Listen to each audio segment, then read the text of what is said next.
Orang panggil apa kancil ni? Silent killer, silent killer. Hantar lah. Jangan gila je. Okay, kereta ni sebenarnya dia nak buat package yang paling jimat dia kata. Owner ni katalah mula-mula cerita dia.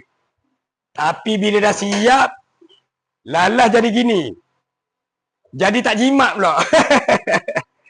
Habis tu mula-mula, tak apa abang pasal enjin dulu lah. Okey lah kita cerita lah.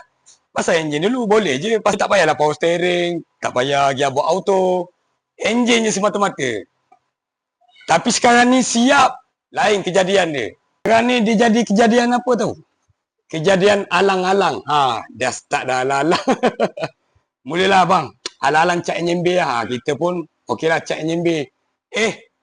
Nak paip merah ni, paip-paip semua ni. Lepas tu nak block off lah, apalah.